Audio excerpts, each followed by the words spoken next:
Be thankful. I think first of all, to get more, we need to just be thankful for what we already have, especially living in this unbelievable country. In America, we call somebody poor that makes $10,000 a year. I'm sure the rest of the world would find that hard to imagine. Say, why would you call somebody poor that makes $10,000? Say, I don't know. We're such a rich, fabulous country. It's unbelievable. In Bangladesh, the average income is $95 a year. So I'm sure they would find it strange that people would attend lectures on how to do better when probably we're doing better than almost anybody else in the world. I gave a lecture one weekend at our ranch in Clear Lake, California. Nice group of people. I get there a little bit before the Friday evening session, and I can't believe the parking area. Eldorados and Continentals and Mercedes and Ferraris and one Rolls Royce. Unbelievable. And I walk in, and here's this good-looking crowd. And my opening remarks were, ladies and gentlemen, I think the rest of the world would find it strange that we have all come here this weekend to try to figure out how to do better. Surely the rest of the world would say, I don't understand. The man in his Rolls Royce saying, I got to get to the seminar. Find out how to get another one of these. Incredible. But here we are, right? Probably doing well. But let's be thankful for where we are, because that's how good ideas start to flow. Thanksgiving for what you've already got. Here's what blocks the flow of all good information: cynicism. It's not that difficult to be a practiced cynic. Feeling cynical about circumstances, cynical about place, cynical about opportunities, cynical about people. But if we turn that around, turn cynicism into thanksgiving, now the ideas can flow. Information can flow, refinement of ideas can flow. So that's number one, be thankful.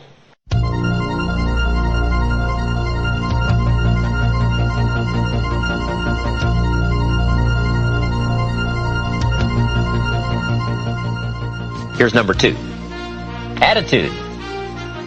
Attitude's how you feel. First of all, we're affected by what we know. Second, we're affected by how we feel about what we know. The emotional part now. This is a major part of the 5 pieces. How I feel. Now, there's a lot of different ways to feel. Here's one. If this is all they pay, I'm not coming early and I'm not staying late on the job. Right? We call that one way to feel. Isn't that a selection process? If this is all they pay, I'm not coming early and I'm not staying late. We call that your choice of attitude. Now, do you think that attitude, if you kept it for the next 5 years, would greatly affect your fortunes? The answer is, of course.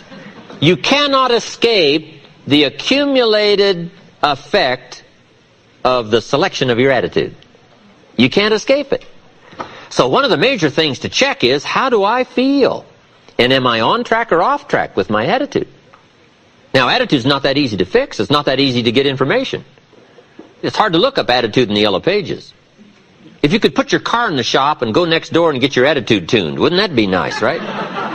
But where do you go? How do we engage in the kind of philosophical thinking that will refine our attitude to give us a chance for future fortune rather than what will be missing in the future?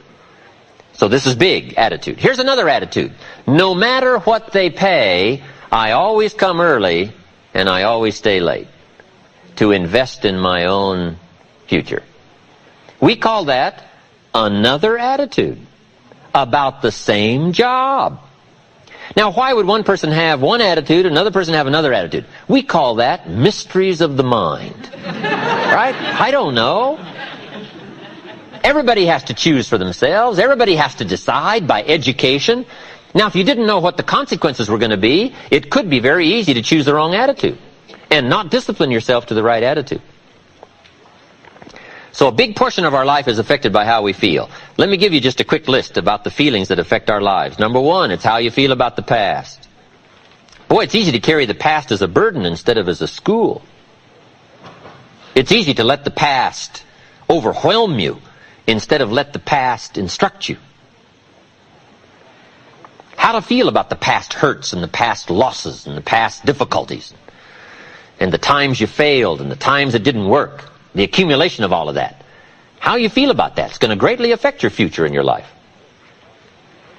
One of the major things that affects your life is how you feel about the future. Our life is affected by two major things. One is price and the other is promise. And it's not that easy to pay the price if you can't see the promise.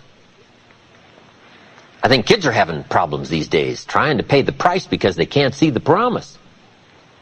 But all of us wouldn't mind paying the price if we could have a clear view of tomorrow, next week, next month, next year. If we had the high assurance with great probability of how it's going to work out, do you think we would hesitate to pay? The answer is no. But everybody hesitates to pay if the future isn't clear. So to help the kids these days, we got to do two things. Help them to see the promise and help them pay the price. But we can pay if we can see. My karate instructor said, Mr. Rohn, you cannot believe the incredible feeling of walking down any city street unafraid.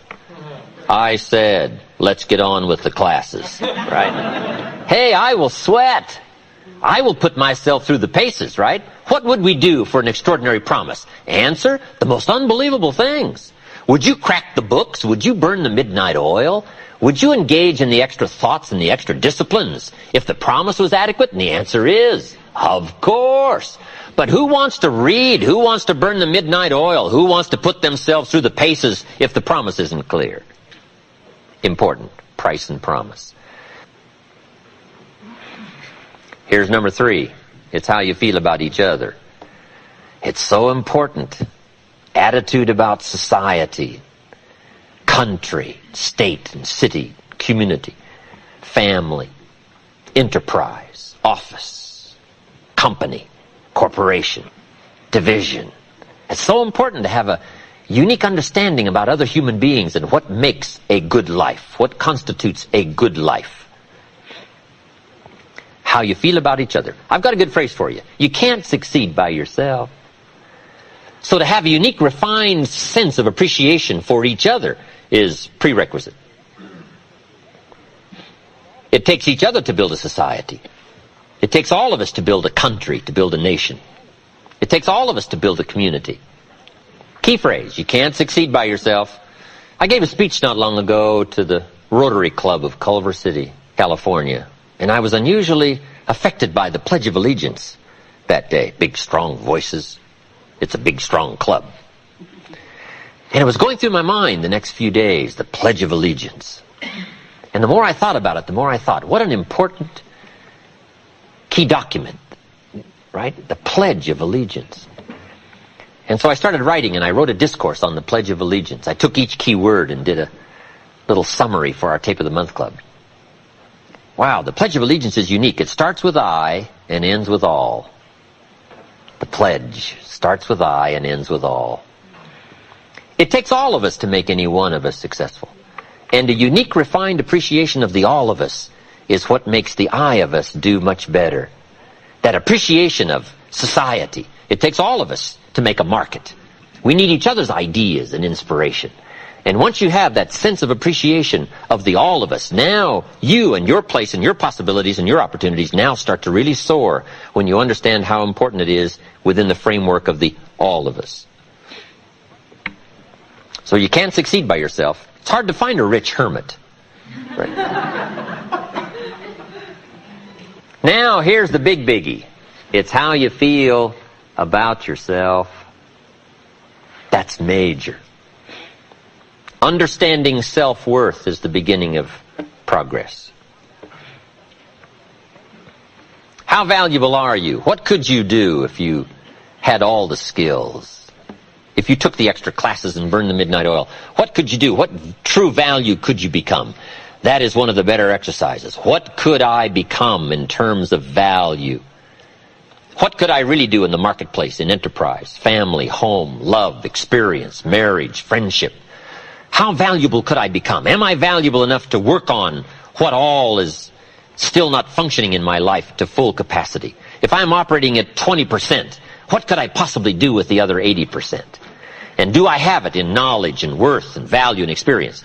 Once you start understanding this part of you, understanding how valuable you are, it is a whole new experience, understanding self-worth. So attitude plays big, major part in how our life works out.